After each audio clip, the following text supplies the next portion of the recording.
Y caballeros, damas y caballeros, buenas noches. Mi nombre es Herman Morey y en estos momentos voy a proceder a sustentar mi artículo científico referente a la historia de política de gobierno del virrey José Antonio Manso de Velasco, y quiero agradecer en primera persona al Instituto de Estudios Históricos de Lima por este segundo Congreso de Historia y Arquitectura de Lima, y también agradecer al señor David Pino, el director general.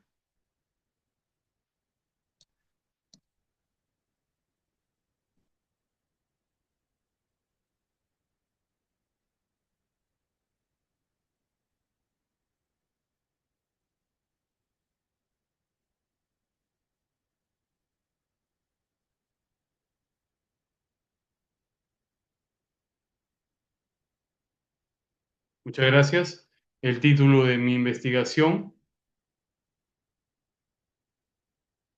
se titula Reconstrucción de Lima, Proyecto Borbónico Ilustrado, Virrey Superunda, 1746-1759.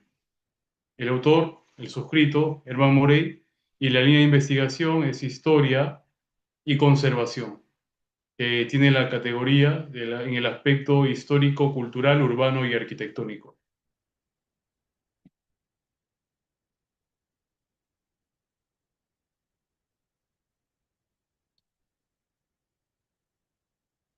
Introducción. A principios del siglo XVI, España era una gran potencia. Con la conquista de América y la extracción de los recursos de los nuevos virreinatos creados por la corte del rey de España, Carlos I, conocido como el emperador Carlos V del Sacro Imperio Romano Germánico. La dinastía que gobernaba estos virreinatos en la América hispana fueron los Habsburgo, ¿no? Una dinastía proveniente de la Casa Imperial de Austria, que se encontraba su poder dentro de la corte imperial de Viena. Haciendo una breve introducción a la fundación de Lima, el escudo de armas de Lima fue diseñado por los reyes católicos, por la primera de Castilla y el rey Carlos I de España, conocido como el emperador Carlos V de Alemania o del Sacro Imperio Romano Germánico, ¿no? Este diseño fue a través del Tratado de Valladolid de 1537, donde se representa el escudo de armas de la ciudad de Lima como emblema imperial de la dinastía Habsburgo a través del águila bicéfala.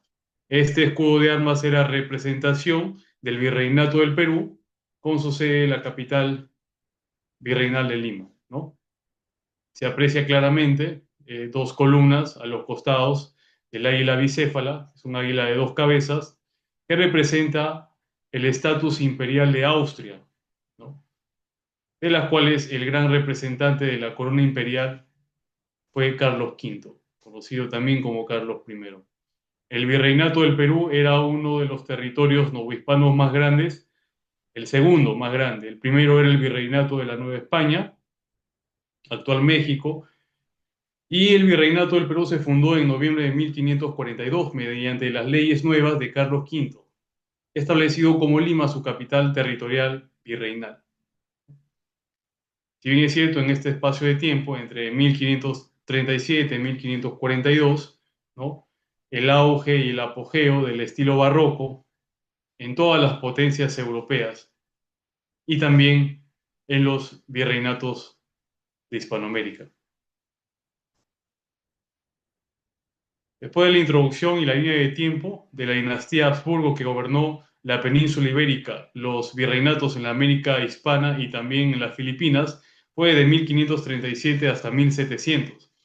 Fue la dinastía Habsburgo que dominó, la dinastía Habsburgo, como lo he mencionado, proveniente de la Casa Imperial de Austria, que su sede se encontraba dentro de la Corte Imperial de Viena, en representación del águila bicéfala, claro, eh, emblema del escudo de armas de la ciudad de Lima, ¿no?, porque fueron los Habsburgo, que mediante los Habsburgo gobernaban también el virreinato del Perú, mediante España, ¿no?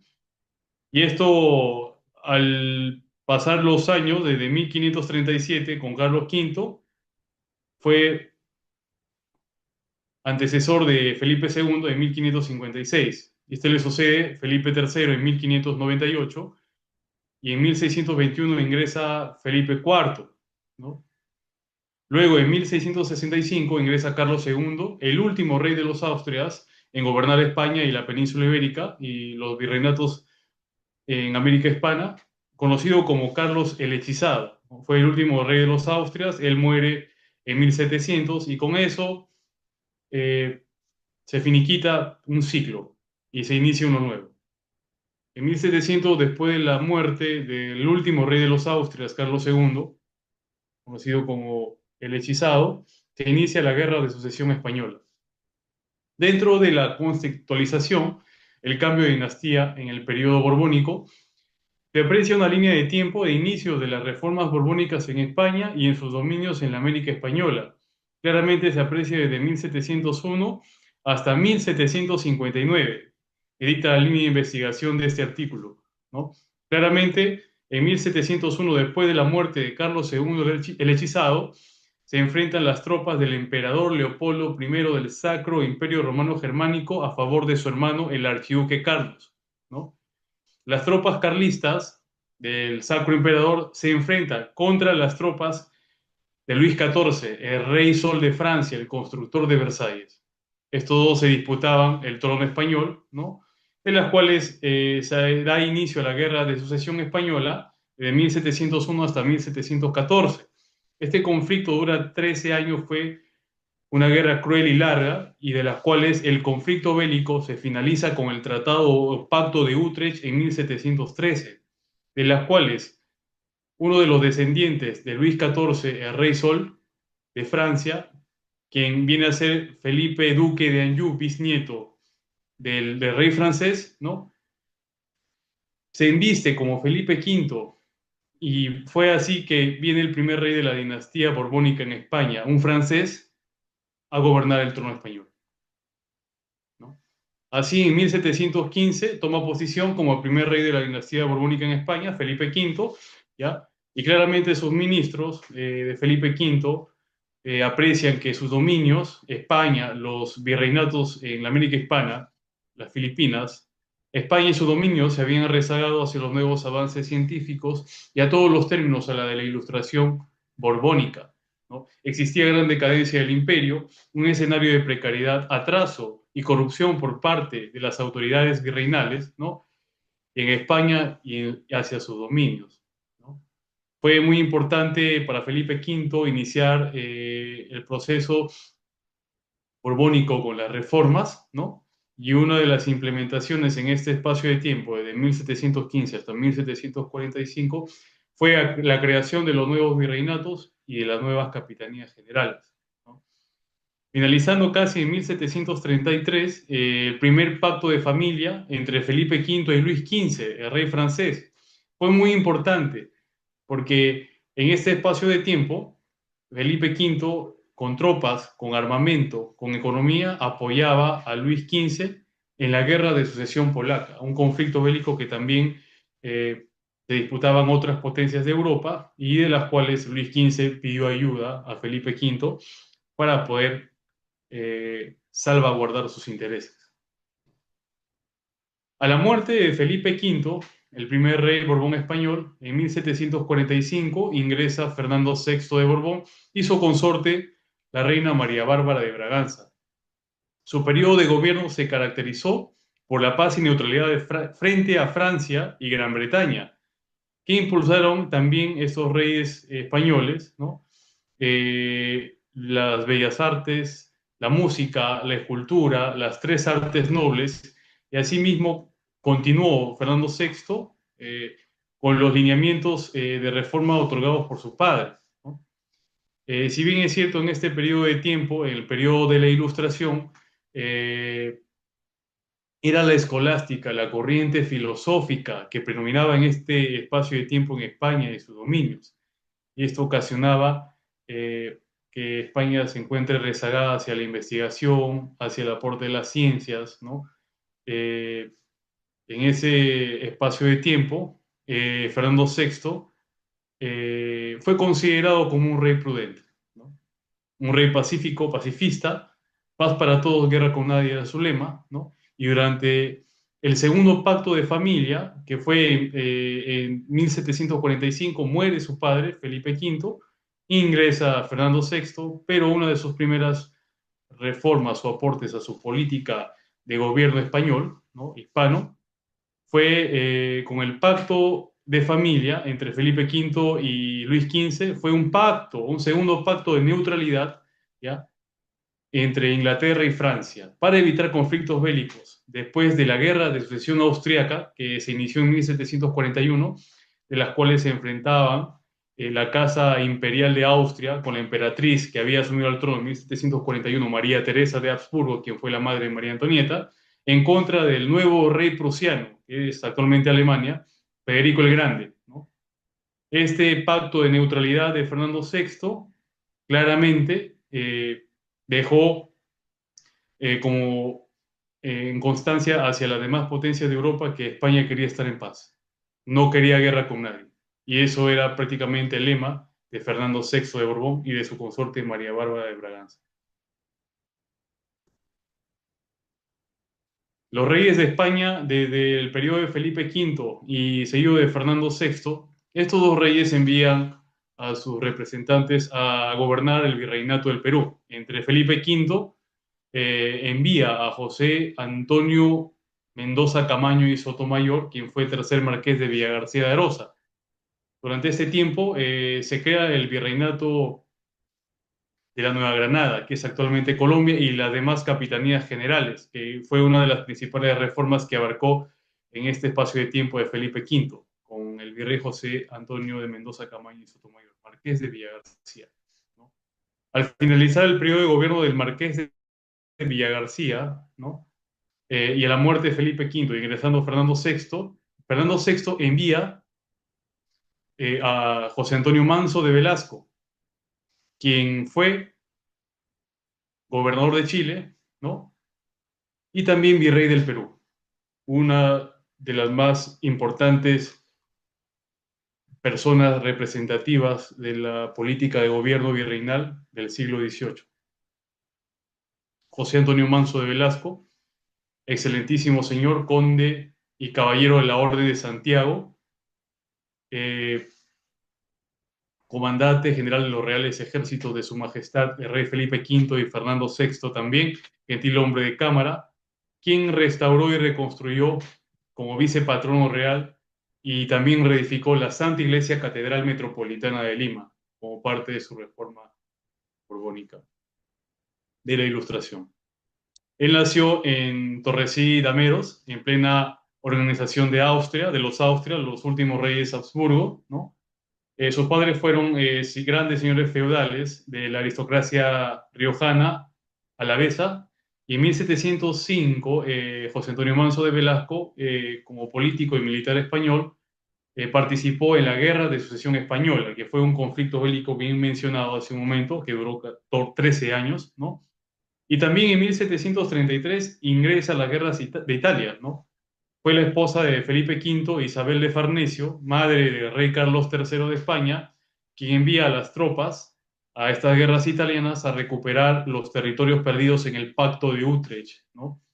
Que fueron Nápoles y las dos Sicilias, para su hijo, el quien después sería el conocido rey Carlos III el político, quien después sería verdugo de José Antonio Manso de Velasco, al final de la historia de este virrey. Fue en el año de 1737 hasta 1744 que fue gobernador de Chile y pudo ejecutar una labor bastante importante como fundador de ciudades y constructor de espacios urbanos al trazar ciudades en vista de planta arquitectónica y creador de ciudades San José de Logroño, Chile, ¿no? Dando un diseño cuadricular a modo de damero de ajedrez, ¿no? Amante del buen gusto y del buen vestir que claramente se aprecia en los lienzos que pintaron en el siglo XVIII de este personaje, José Antonio Manso de Velasco. Claramente se aprecia en este lienzo cuando el virrey Manso de Velasco, ¿no? eh, monta a caballo. En la representación de la inteligencia artificial claramente se aprecia también la corte del virreinato del Perú en Lima, ¿no? Y claramente también se aprecia al virrey montando a caballo, se ve claramente elegante, se ve el buen gusto refinado, propio de su época, un hombre muy culto, de gran poder, de gran honor, ¿no? Y si bien es cierto la llegada de la corte virreinal de Lima en Perú, el gobierno de Perú era una corte por excelencia. La corte limeña era maravillosa, tenía un nivel cultural muy alto, era muy sofisticado, con mucha pompa, tenía características únicas y eran muy elevadas. Dicho por los virreyes anteriores, y de verdad era muy cierto, porque claramente lo comparaban la corte virreinal del Perú con la corte madrileña era pobre, era gris, era demasiado insuficiente en muchos aspectos de elegancia, belleza, ornato, pompa, cultura, ¿no? Y esto cambia después con el rey Carlos III, ¿no? Estamos hablando de 1745. Carlos III ingresa a gobernar España después de 1761. Eh, Manso de Velasco, con su prestigio internacional, después de haber participado en la milicia, en la guerra de sucesión española, en las guerras de Italia, también con Felipe V e Isabel de Farnesio como reyes en ese espacio de tiempo, eh, habiendo también ganado las guerras italianas a favor de Carlos VII, quien después sería Carlos III, el verdugo de José Antonio Manso de Velasco, ¿no? Fue ahí que en 1737, después de haber sido gobernador de Chile, y habiendo cumplido en primera persona su labor política, histórica y cultural, y habiendo sido galardonado con grandes logros, el virrey Manso de Velasco ingresa a la corte virreinal de Lima y reemplazó al marqués de Villagarcía, que fue el anterior virrey del Perú, ¿no? Y así, en este mismo espacio de tiempo, también el virrey es reconocido y galardonado, ¿no? Y muy estimado, tanto por la Corte de Lima, la Corte Virreinal de Lima, y también con sus detractores. Manso de Velasco, de gobernador de Chile a virrey del Perú. Ha sido en Torrecilla y Cameros uno de los más notables gobernadores de la Capitanía General de Chile, ¿no? Gobernó el virreinato del Perú, ¿no? Y fue nombrado como reemplazante del marqués de Villagarcía, como lo había mencionado hace ese espacio de tiempo. Pero en el año 1746 ocurre una desgracia de Lima, el terremoto que sacudió Lima y el Callao, que fue el 28 de octubre del mismo año, de 1746, a las 10:30 de la noche. En este periodo, en este espacio de tiempo, fue en la nocturnidad que a través de un terremoto seguido de un maremoto, Lima fue destruida, quedando solamente en pie 25 casas y 200 personas vivas, ¿no? Fue catastrófico, el virrey Manso de Velasco experimentó en primera persona la devastación de Lima, la muerte, el hambre, el miedo, las secuelas de este terremoto, ¿no? Pero sin embargo hizo frente a este monumental problema. El virrey al año siguiente inició su primer vestigio de la reconstrucción borbónica urbana de la ciudad de Lima, ¿no? Claramente el virrey Manso de Velasco quería nuevamente convertir a la capital virreinal del Perú como una ciudad magnificente, una ciudad de mucha iluminación en este periodo de la Ilustración, ¿no? Manso de Velasco, durante la reconstrucción de Lima de 1747, viendo su ciudad capital virreinal en ruinas, vio la necesidad de ser nuevamente elegida y hacer de Lima una ciudad magnificente, ¿no? Eso lo encontramos en el artículo de investigación de Mínguez y Rodríguez en el 2006, ¿no? Eran tiempos en que las cortes europeas, ¿no?, observaban a sus gobernantes, cómo construían, dando especial significado a la magnífica o la magnificencia de la arquitectura y las obras arquitectónicas construidas por sus grandes gobernantes, ¿no? Plazas, espacios públicos, alamedas, esculturas, arboledas, fuentes de agua, equipamientos urbanos arquitectónicos de este periodo de tiempo, del periodo barroco tardío, rococó, neoclásico, ¿no?, de las cuales daban un gran elogio por parte de sus súbditos hacia sus gobernantes, ¿no?, que ejecutaban esos proyectos de arquitectura, de obra, de ornato, de belleza, de pompa, en este periodo de tiempo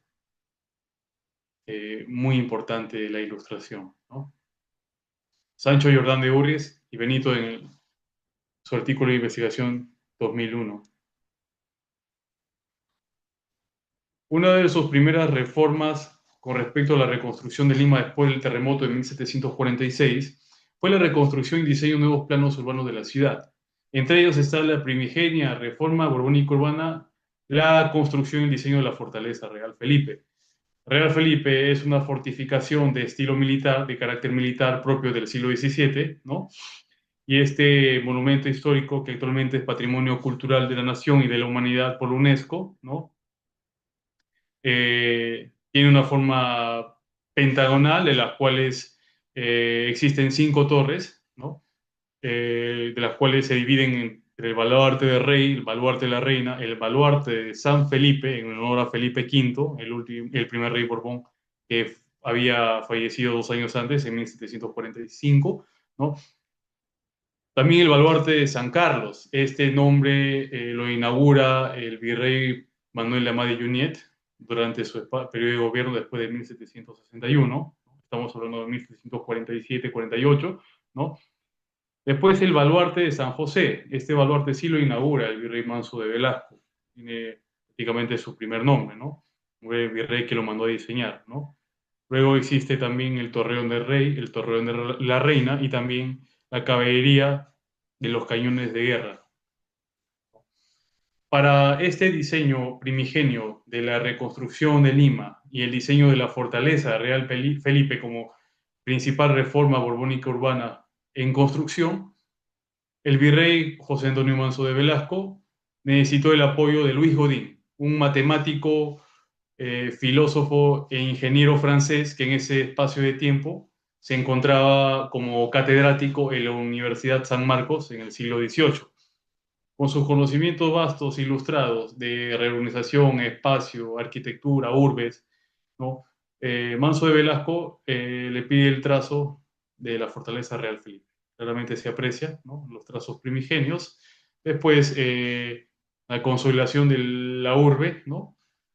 Y también de este espacio monumental de carácter militar, como una especie de soporte y fortín frente a las invasiones o ataque de piratas y corsarios ingleses. Así que Luis Godín diseña la fortaleza Real Felipe por encargo del virrey José Antonio Manso de Velasco. Después, la siguiente reforma borbónica de reconstrucción de Lima después del terremoto de 1747, el virrey Manso de Velasco reconstruye la nobilísima Basílica Catedral de Lima. Esta reforma implica el aspecto religioso, ¿no? Y esta basílica es reconstruida.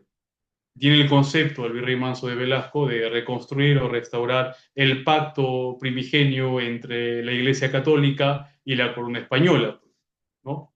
Entre la corona española y la Iglesia Católica existía una gran alianza y esto era prácticamente un símbolo muy elevado para el virrey y en las cuales también inició la reconstrucción de la Basílica Catedral de Lima, ¿no?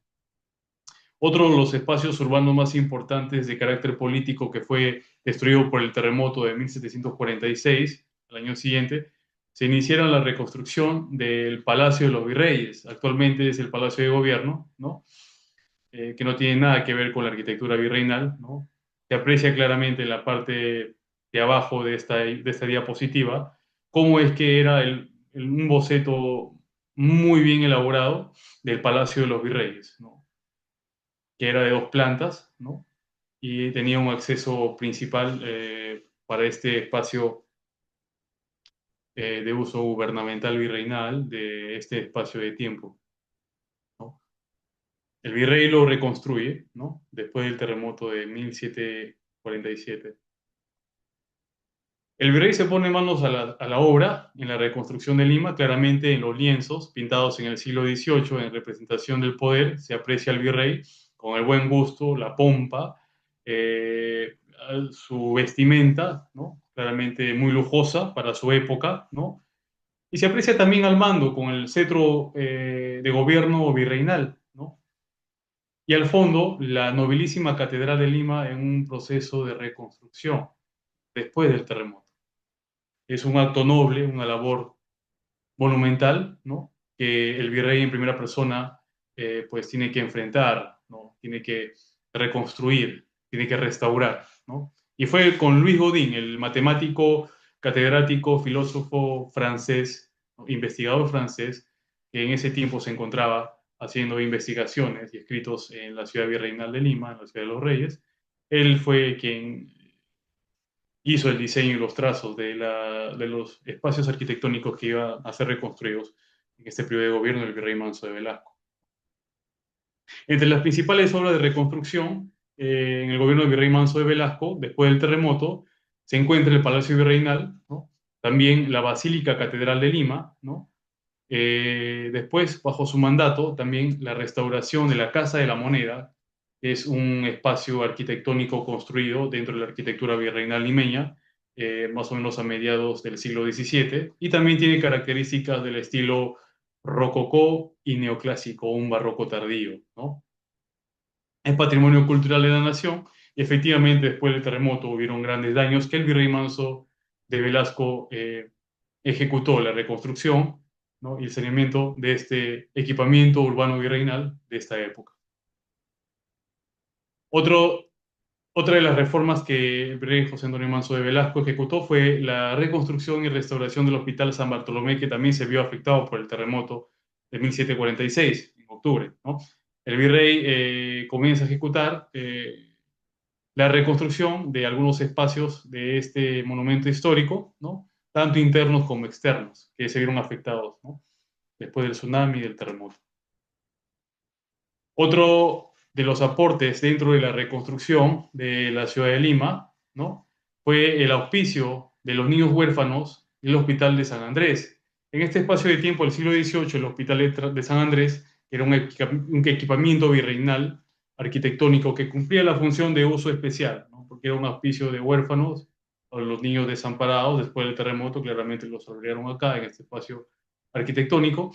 El virrey lo restauró, ¿no? Porque era importante en ese periodo de tiempo, hasta en estos momentos, en este tiempo actual, sigue siendo importante porque es patrimonio cultural de la nación, ¿no? Y claramente se puso a ejecutar la obra de reconstrucción de este auspicio, el Hospital de San Andrés. Fue construido a principios del siglo XVI por un español y fueron las órdenes religiosas que estaban a cargo en esta obra arquitectónica, esta joya arquitectónica, y ellos brindaban el servicio de la salubridad, de la sanidad, ¿no? Manso de Velasco, con Luis Godín, también implementaron la construcción del nuevo puerto del Callao y también el diseño, los primeros trazos de esta urbe o del distrito de Bellavista en el Callao, ¿no? Fue muy importante porque el virrey hizo los primeros trazos, ¿no? De las cuales se procedió a ejecutar la construcción, ¿no? De este puerto, ¿no? Después del terremoto, ¿no?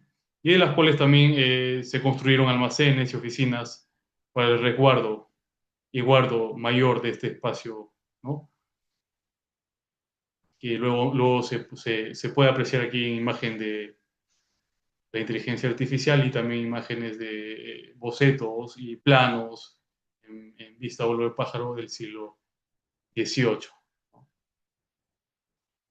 El virrey José Antonio Manso de Velasco ejecutó la primera restauración borbónica urbana en Lima, fue el primero, después siguió el virrey Amat, ¿no? Y bajo su mandato de Manso de Velasco, la capital virreinal recuperó su esplendor después del terremoto de 1746, ¿no? Fue y siguió siendo el principal centro administrativo del Imperio Español, ¿no? El primero fue siempre el virreinato de la Nueva España. Fue religioso el virrey José Antonio Manso de Velasco y se reconcilió, ¿no? Restaurando edificios de la Iglesia Católica como alianza de una potencia emergente como España y la Iglesia Católica. Por su extraordinaria labor, el rey de España, Fernando VI, le otorgó el título nobiliario de conde de Superunda, primer conde de Superunda. Él mismo escogió, ¿no? Que significa conde sobre las olas. Fue gran constructor de la Capitanía General de Chile y reconstructor del Reino del Perú. y nuevamente encumbró a la ciudad capital virreinal del virreinato peruano, a Lima, con una ciudad magnificente, una ciudad de mucha luz. En el terremoto, al día siguiente o los días posteriores, que el virrey experimentó en primera persona la decadencia, el desastre, el miedo, ¿no? El virrey, por lo primero que se preocupó fue por el pan, hacerle llegar a sus súbditos, ¿no? Y ordenó también el levantamiento de nuevos planos urbanos, como lo he mencionado. Y este es un análisis crítico de las obras que dejó el virrey Manso de Velasco, ¿no? Preocupándose por el pan, por el alimento, eh, levantando nuevos planos urbanos con Luis Godín, mejoró la estructura defensiva del puerto del Callao con la fortaleza de Real Felipe, ejecutó la construcción de templos, viviendas y edificios públicos, ¿no? Que fue muy importante para la ampliación de algunos espacios o calles que en la Lima, en la Ciudad de los Reyes, se vio afectados por el terremoto. El redireccionamiento urbano de la Ciudad de los Reyes también fue muy importante porque las calles eran más anchas, ya lo había mencionado, las plazas eran más ordenadas, tenía una arquitectura más sólida frente a los sismos, ya no se utilizaba mucho el material prehispánico, ¿no? Sino ya en las construcciones de las viviendas, de los edificios urbanos, ¿no? Se utilizaba más el sistema portante estructural, ¿no? Que era más que todo un sistema de tecnología constructiva de esta época mucho más sofisticada y tenía mejor estructura frente a los movimientos sísmicos de la Lima virreinal del siglo XVIII, ¿no? En la reorganización económica, ¿no? El virrey reorganizó el comercio marítimo, construyendo el puerto del Callao, ¿no? También ejecutó la regulación de los precios de los productos básicos. Después del terremoto, pues conseguir los productos básicos para el alimento para las personas que habían sobrevivido era muy tedioso, muy lúgubre, se podría decir. Así que el virrey reguló los precios de estos productos básicos, ¿no? Garantizó el abastecimiento del grano para los alimentos, ¿no? Así como es que el virrey se preocupó también por no solamente abastecer el grano y los alimentos, sino hacerle frente a esta catástrofe en la ciudad de Lima, en su periodo de gobierno virreinal del siglo XVIII, en el periodo de la Ilustración. Y por último, el virrey José Antonio Manso de Velasco fue, en primera persona, una de las más conspicuas autoridades virreinales, noble en su labor por reconstruir la ciudad de Lima, y también al haber ejecutado grandes reformas constructivas de reorganización, de espacialidad y monumentalidad en la ciudad de los Reyes y también en la Capitanía General de Chile, habiendo obtenido por el propio rey de España, Fernando VI, el título nobiliario de conde de Superunda, muchos historiadores opinan y favorecen que fue positivo la labor histórica del virrey José Antonio Manso de Velasco, como un rey de la Ilustración, un virrey de la Ilustración, ¿no? Que vino a reconstruir una Lima que fue azotada por un terremoto en la primera mitad del siglo XVIII. Con esto he finalizado. Muchas gracias por la oportunidad y agradezco a todos los presentes por este segundo Congreso de Historia y Arquitectura de Lima del Instituto de Estudios Históricos de Lima. Muchas gracias. He concluido.